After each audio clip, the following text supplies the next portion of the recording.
the pride of the American fleet. The most sophisticated warship ever built, equipped with devastating firepower. The USS Nimitz, the world's biggest aircraft carrier. She owes her success to a century of innovation in shipbuilding.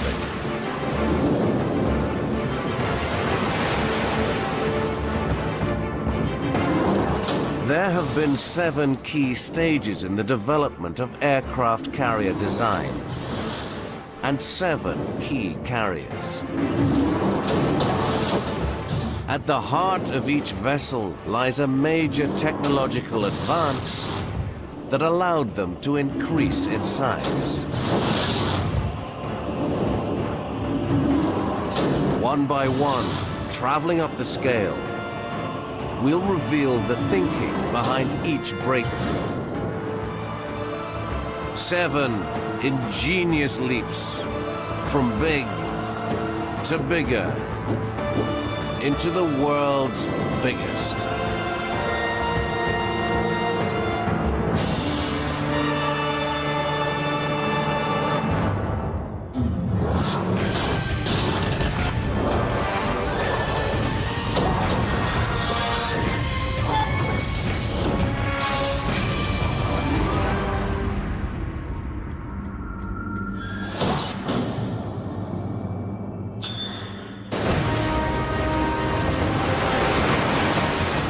The Nimitz can cruise at over 55 kilometers an hour, sail for over 20 years without refueling, and house 6,000 men and women.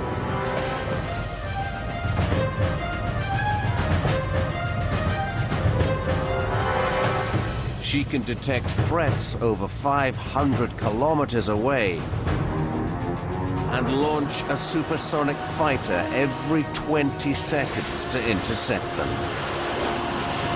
She is a masterpiece of military engineering. To understand how the Nimitz became the most powerful warship ever built means traveling back to 1916. Almost as soon as people learned to fly, the US Navy saw the potential of launching warplanes from the deck of a ship. That ship was the USS North Carolina.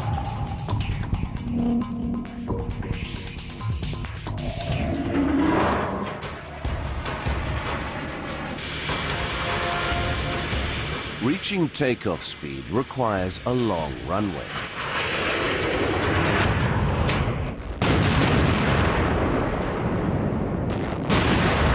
But the decks of warships were crammed with weapons and equipment. There was no room for a long takeoff strip. So engineers had to devise a way of getting an aircraft up to takeoff speed on a very short strip.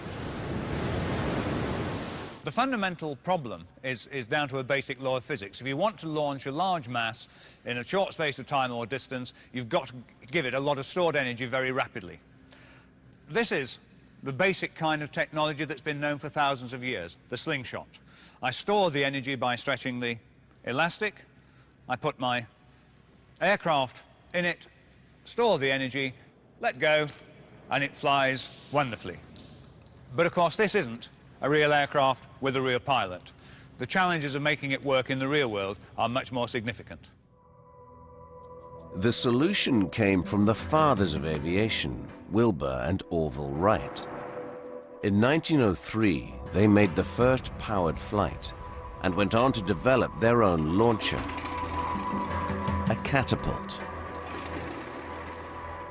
Their design consisted of a 6-meter-high wooden tower. This held a weight suspended from a rope. As the weight dropped, the rope pulled the plane along a rail until it reached takeoff speed.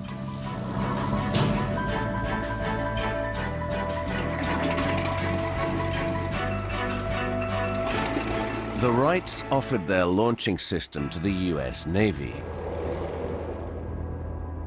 But dropping a heavy weight on the deck of a warship was not such a good idea.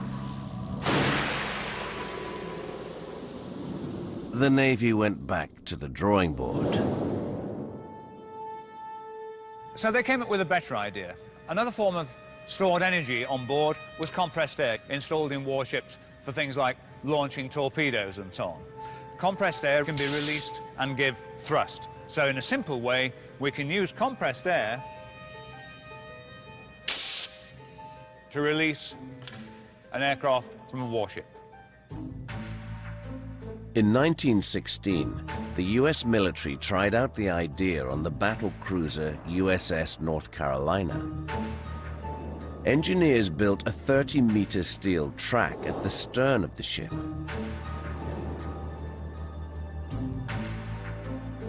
They used compressed air to shoot a piston down a cylinder. The piston used a rope to pull the plane along the track. But compressed air alone was not powerful enough to launch an 800-kilogram plane.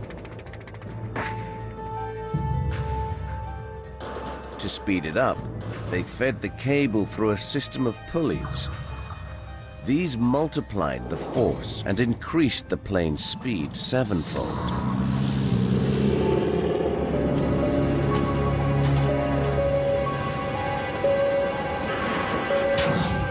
The system took years of trial and error to perfect.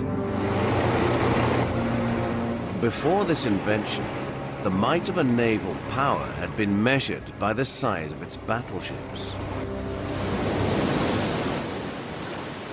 But now, the flimsiest biplane launched from a carrier could sink the biggest warship. The aircraft carrier had come of age.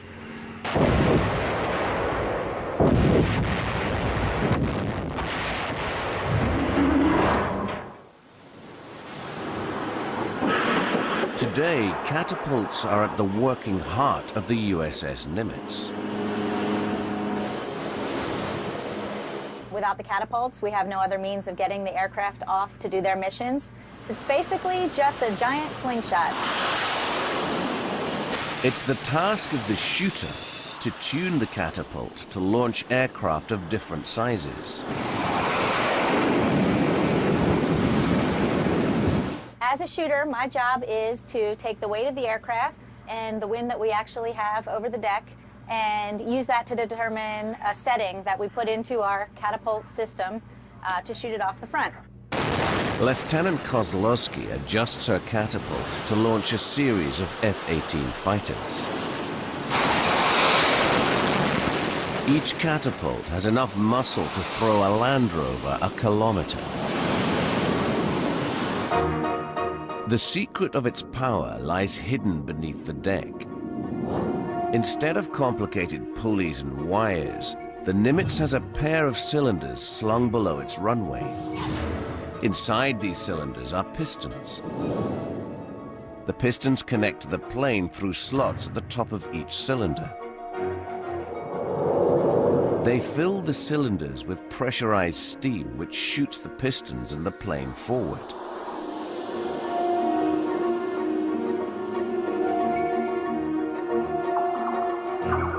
To prevent the steam escaping, they fit two strips of flexible metal that act like zippers and reseal the slots as the pistons pass through.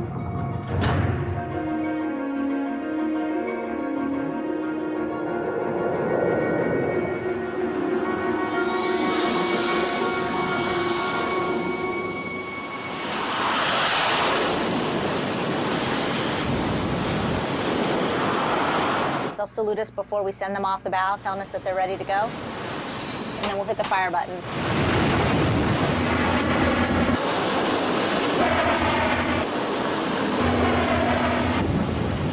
On land, it takes over 1,500 meters to get an F-18 airborne.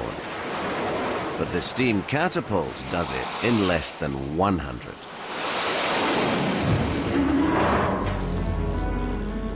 But in 1916, the USS North Carolina had a huge drawback. No deck for her planes to land on. So they had to land on the sea and then be winched back on board again. Hardly practical for a ship at war. Solving the problem would require British ingenuity and a new kind of ship.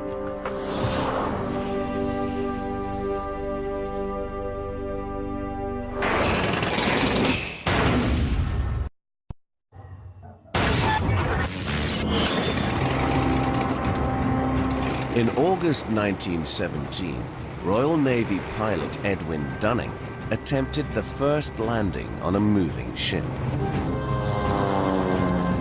The obstacles he had to negotiate included the ship's central bridge and funnel, known as the superstructure. In a truly audacious move, Commander Dunning swooped sideways in front of them and landed on the front deck. 5 days later, he tried to repeat his trick, but as he touched down, the engine stalled and he lost control of the plane. The deck crew tried to grab the powerless aircraft, but strong winds blew it over the side. Dunning was knocked unconscious and drowned in his cockpit. Commander Edwin Dunning proved that a deck landing was possible, but it had cost him his life. Making the deck safe for landing would mean redesigning the ship's superstructure, the obstacle that had blighted Dunning's approach. One proposed solution was to split the superstructure into two parts, moving them either side of the flight deck. But the gap between the two blocks was hardly wide enough to allow a plane to land, and the designers feared this would unnerve their pilots. They considered removing one of the blocks. Not such a good idea. The Royal Navy searched for a way to offset the weight of the block they now called the island, to correct the ship's balance. They tried filling the port fuel tanks whilst leaving the starboard tanks half empty. But as she began to run out of fuel, the ship started to list again.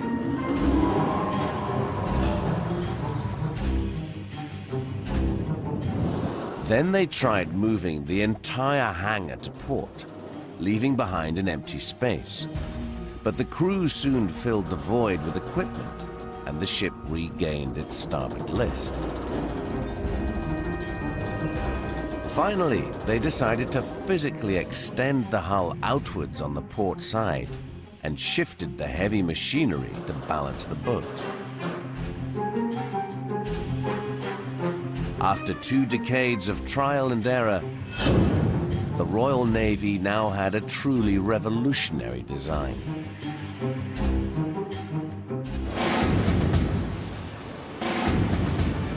HMS Ark Royal was launched in 1937. She was the mother of all modern carriers. Her island sat on her starboard side, making space for a long, clear flight deck. Her layout provided the template for every carrier to come, including today's Nimitz. The flight deck of the Nimitz has been called the most dangerous workplace on Earth. Here, the deck crew must dodge wings, blades, and jets as they fuel, arm, and park the multi-million-dollar warplanes. Turning starboard, heel to port. Watch your moves, watch your step. Engineers mirror the layout of the flight deck in miniature to keep track of the comings and goings of each aircraft. On L1, 404, we'll take him back to L4 and we'll stuff the hole right there. It's literally nuts and bolts technology. This is the Ouija board.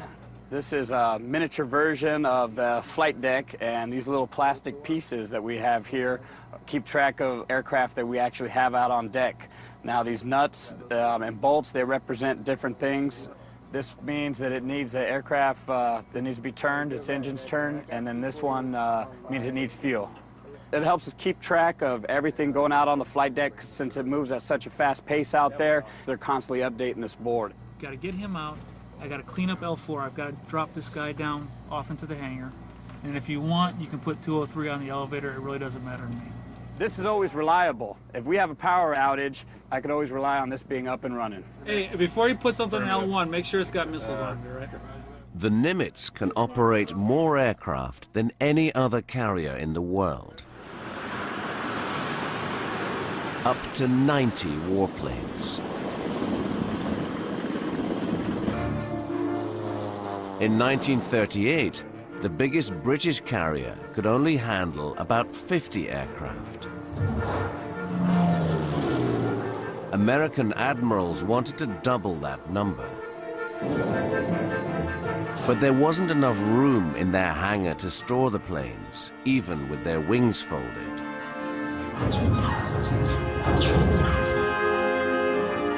So the deck had to take the overspill.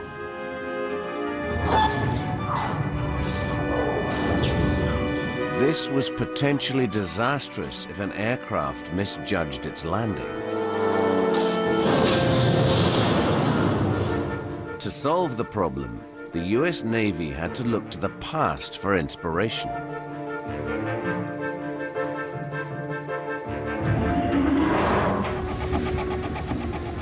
From the time of the earliest carriers, engineers had experimented with ways of slowing planes down by snaring them with so-called arrestor wires. Well, the earliest systems consisted simply of ropes attached to pairs of sandbags.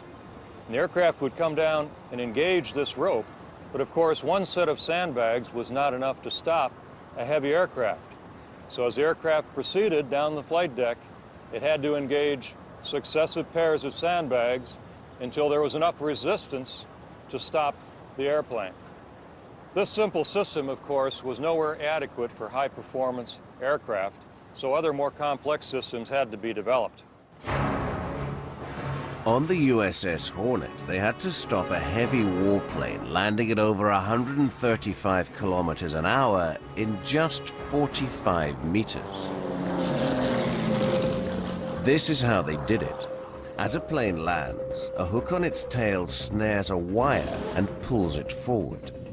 Beneath the deck, this action forces a ram into a cylinder filled with fluid.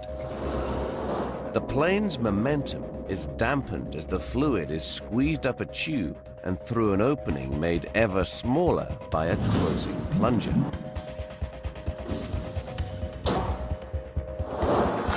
An elegant idea, but in practice, snagging a single wire proved difficult for pilots to do. So the engineers lined up several wires, one behind the other, to increase the chances of a successful grab. But even this didn't guarantee success. During the Second World War, it was fair to characterize the landings as looking like a controlled crash.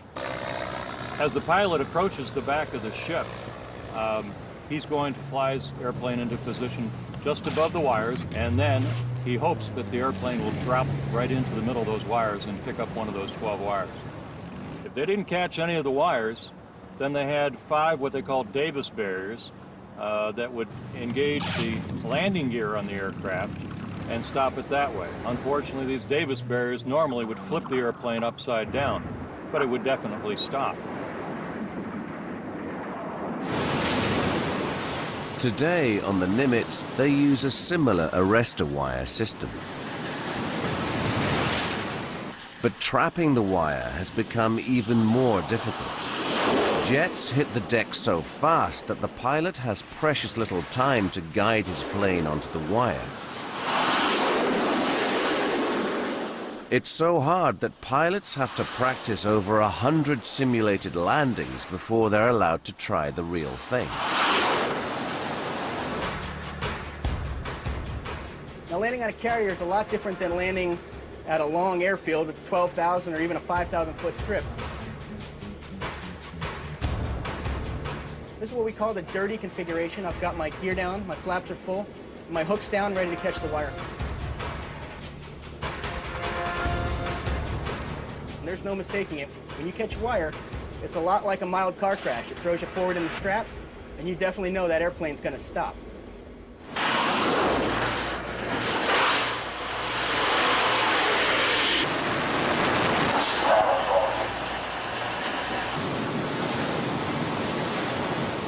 The jets landing on the Nimitz push its arrestor system's braking power to the limit.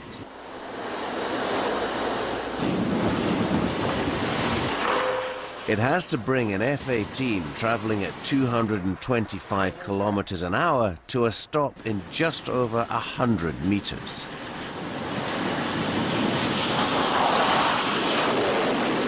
About the length of a football pitch. The quality of each landing is assessed by senior pilots standing at the stern. We will grade them on their start, the in the middle position, at the in close position, and then again as they cross the ramp. And then the grade goes into an overall grade point average for how everybody's doing. Every pilot in every squadron thinks they're the best. Definitely me. It's this guy. Who's the worst pilot? That guy. The arrestor wire allowed planes to land safely on a crowded deck. But during World War II, the deck itself became a target for enemy bombers.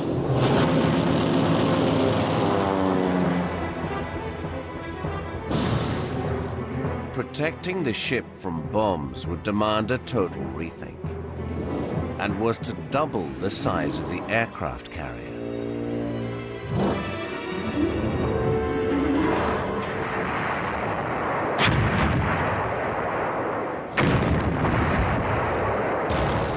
June the 19th, 1945, a naval catastrophe. Japanese bombs penetrated the USS Franklin's wooden flight deck and exploded in the hangar below.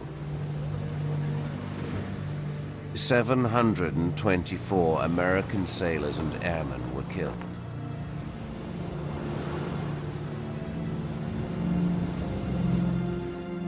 The US Navy resolved never to allow this to happen again.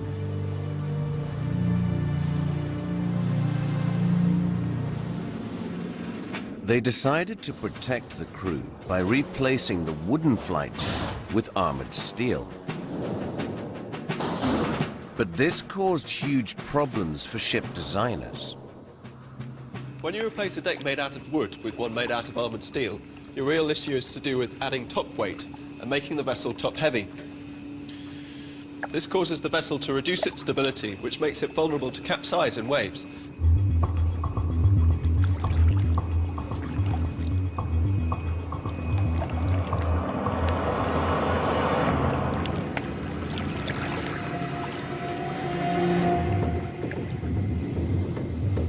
To make the ship more stable, the hull has to be made wider. But a wider hull meets more resistance than a thinner one and impedes the ship's movement through the water. To restore speed, they had to make the hull more streamlined. This made the ship longer, but also heavier.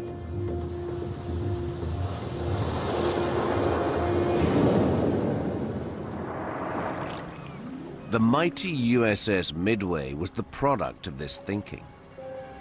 She weighed almost twice as much as her predecessors, and for the 10 years after the Second World War, she was the largest ship in the world. Her deck was protected by 3 acres of armored steel, 9 centimeters thick. It shielded her so well that she served for 47 years. The deck of the Nimitz is also made of steel, but it isn't armor-plated. It doesn't need to be. No attacking aircraft should ever get close enough to drop a bomb on it. Layer upon layer of high-tech protection stands in the way. First, long-range radar scans the sky for intruders. Should there be any, she directs her fleet of F-18 fighters to intercept and destroy them. If an enemy missile does get through, it will meet her next line of defense. A ring of missile-armed warships. Finally, the Nimitz can unleash her own missiles, each capable of destroying anything that gets within 8 kilometers.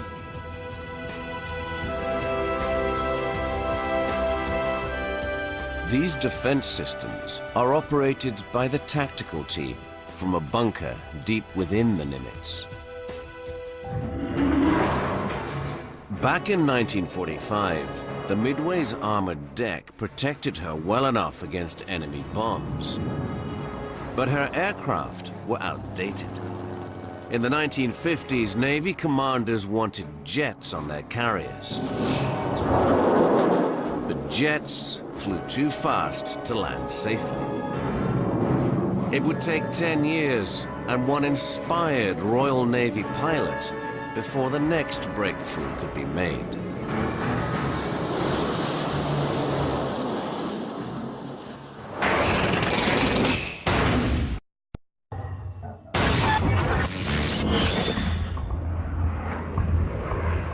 In December 1945, a jet managed to land on a carrier for the first time.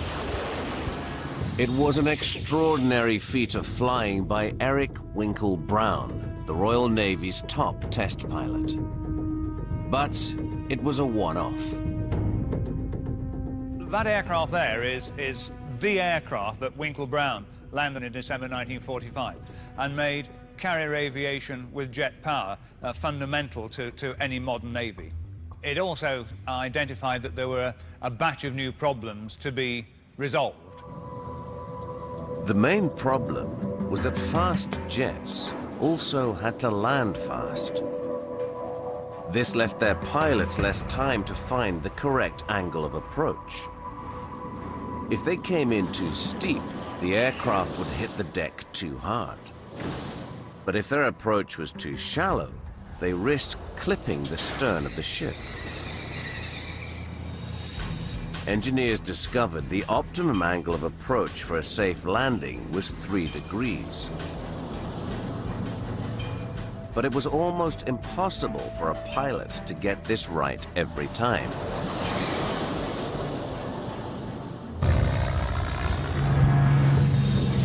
In slower propeller planes, pilots had time to respond to instructions from a man on the flight deck who used paddles to help guide them down. Former Royal Navy pilot Nick Goodhart explains how it was supposed to work. So we're curving in, and he thinks I'm a little bit too high, so he makes a signal. And I say, ah, yes, a little too high, and I throttle back just a little bit and descend a bit, and then he said, no, too low. And I open the throttle a bit, and sure enough, we're on a reasonably good landing track, and I get near the round down, and just as I'm coming over the round down, he makes the signal cut, and I chop my throttle, and we descend gracefully onto the deck, and everybody's happy. At least that was the principle.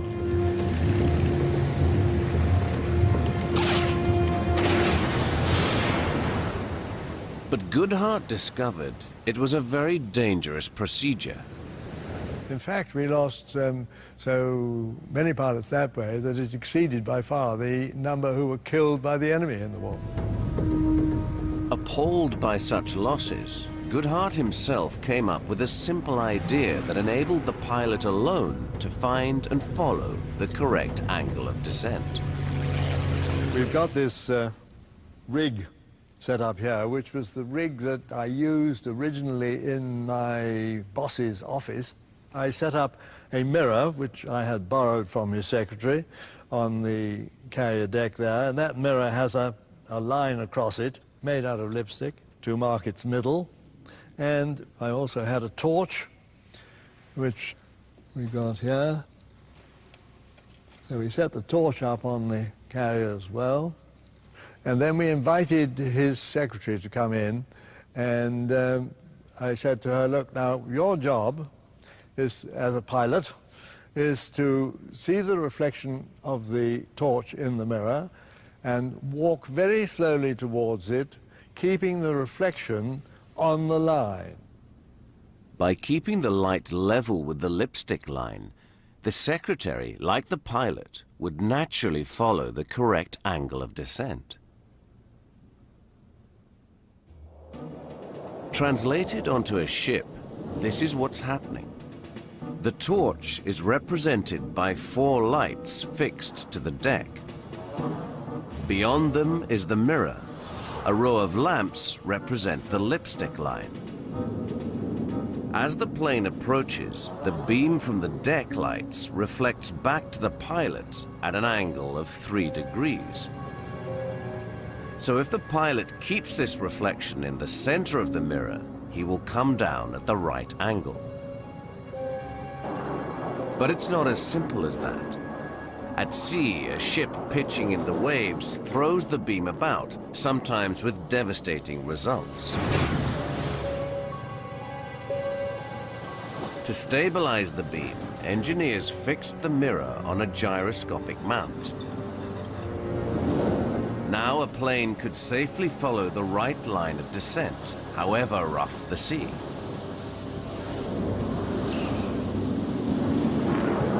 This British invention was so good that the American Navy immediately appropriated it. And in 1955, their brand new supercarrier, USS Forrestal, put the ingenious device into practice. It allowed a whole new generation of supersonic fighters and nuclear-armed bombers to land on her decks safely.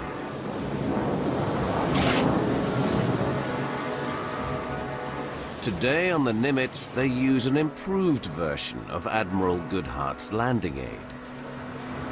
Pilots call the central lamp in this row of lights the meatball. It is fitted with a special lens so that the approaching pilot can only see its light when he lines up his aircraft to come in at the correct angle. The system stands up well to the demands of modern warfare and its frequent night operations. On a clear night, pilots can see the meatball as far as 6 kilometers out. Even so, trainees are not allowed near a real plane without conducting 10 hours of simulator rides first. Now at night, or in bad weather behind the ship, the instrumentation is critical. Right now I'm at 1.9 nautical miles. At this point, I can't see the meatball at all. I'm relying solely on my instruments. Again, on dark nights like this, where it's really rough, a lot of illusions out there, hardly any depth perceptions. First step is to get in this aircraft below 250 knots. And then nights like tonight, it can be a real heavy workload. The pace quickens, you're getting a lot of wind gusts. So the whole way down, I'm making small trim adjustments until I get it stabilized. About 1.5 miles, I can start picking up the lights of the carrier box, which is the landing area. It's a great feeling when you pick up the meatball because now you know you have a good visual indication to the proper landing point. Right now, show me a little high. It's coming down into burner. There's a good trap.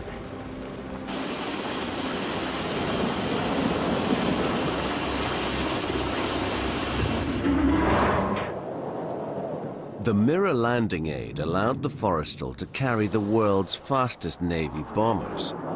But as a fighting ship, she had a severe limitation.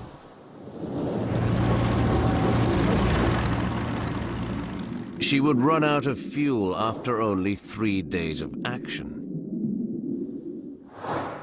A new propulsion system was needed, but it would weigh so much that a much larger ship would have to be built to house it.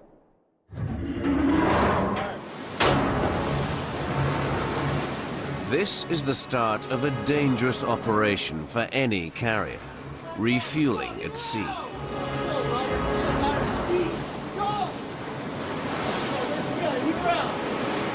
A conventional fossil-fueled carrier drains her tanks in about 3 days, and then needs a pit stop. But it's not just a matter of a quick top-up. First, the crew has to use a pilot rope to pull across the fuel line.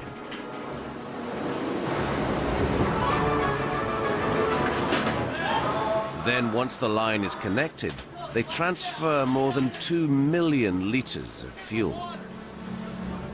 The process ties the carrier to a slow tanker and leaves both vulnerable to attack by enemy aircraft and submarines for several dangerous hours. There had to be a better way.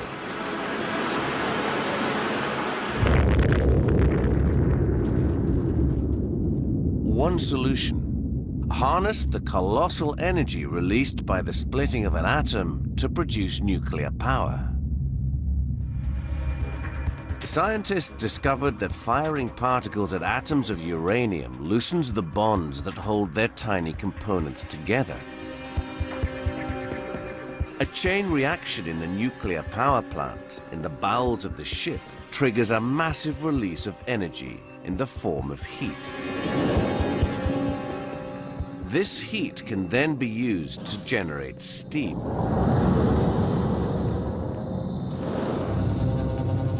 Shooting the steam through a turbine forces its blades to rotate at high speed.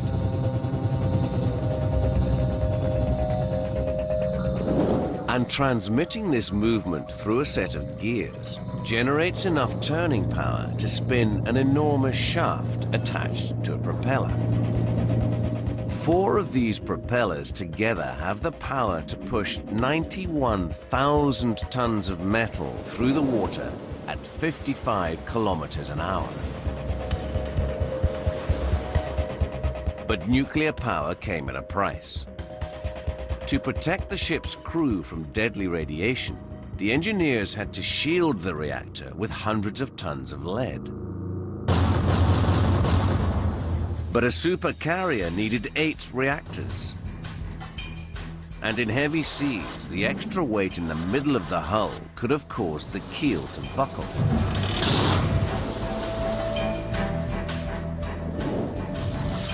So they strengthened the keel with a honeycomb structure of steel cells.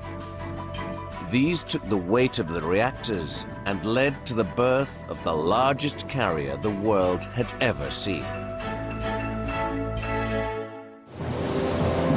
The USS Enterprise took to the sea in 1961. Her 8 reactors made her the largest nuclear power facility in the world, able to generate enough electricity to supply a city the size of Leeds. And she had one colossal advantage over conventionally powered carriers of the day. She could sail for 3 years without having to be refueled. Today, a Nimitz-class supercarrier only needs to be refueled once every 20 years. And just 2 modern reactors supply her with all the power she needs. The space that once might have been used to store fuel for her engines is now used to store fuel and ammunition for her jets. Her reactors send electricity down 1,500 miles of cables to support this city in the sea. 6,000 heads lie on 14,000 pillowcases between 28,000 sheets. Each day, cooks prepare 18,000 meals from their supply of 120,000 eggs, 15,000 kilos of potatoes, and 11,000 kilos of meat. But it can be a lonely place. The worst thing about it, being on the Nimitz, would probably be being away from family. Being away from home. It's the same day over Groundhog Day. Every day is Groundhog Day. We always joke about it. Every day's Monday. The camaraderie of the pilots out here is probably the only thing that makes it so you can survive with your sense of humor and with your sanity. Over the past 30 years, this floating community has demonstrated its prowess by delivering air power straight to the heart of the enemy.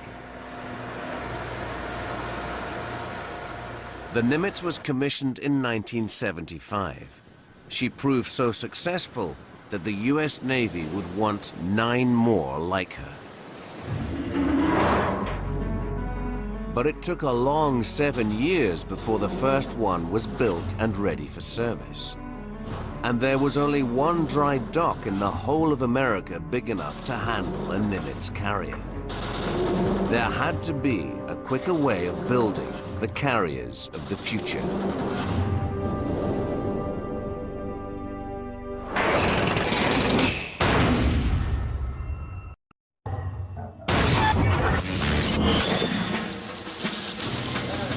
Until 1981, the US Navy constructed their carriers like office blocks, building from the bottom up. Each one contained enough cable to stretch from London to Moscow, used 45,000 tons of steel, and needed an army of workers. A huge range of craftsmen were involved. Boilermakers, shipwrights, carpenters, electricians, and so on. And that meant that the ship grew very slowly. It tied up a dry dock for a long time. In the congested compartments, the electricians got in the way of the plumbers, who got in the way of the welders. That's why it used to take 33 million man-hours to construct a carrier.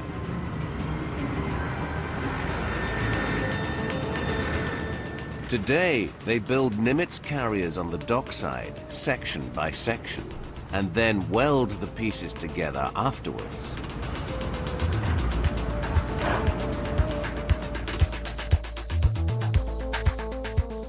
The specialist trades take turns fitting out each module with its cables and electronic systems, its bulkheads and passageways.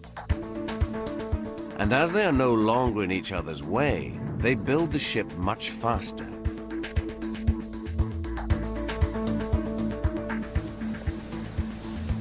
A job that once took 3 hours to do in a traditional yard now takes just 1 using the new modular method.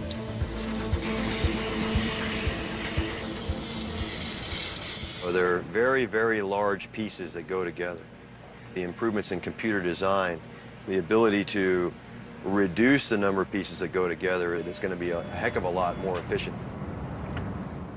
They use the biggest crane in the Western Hemisphere to move the modules into position. 161 modules come together to make a carrier. Each can weigh up to 850 tons.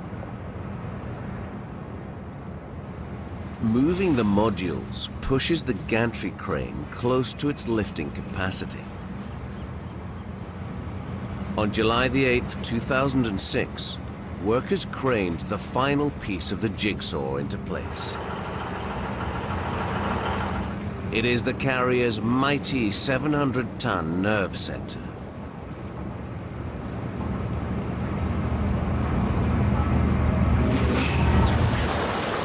Finally, after 3 years of construction, the shipbuilders flood the huge dry dock. Mission accomplished. The latest and last of the Nimitz class of carriers takes to the water.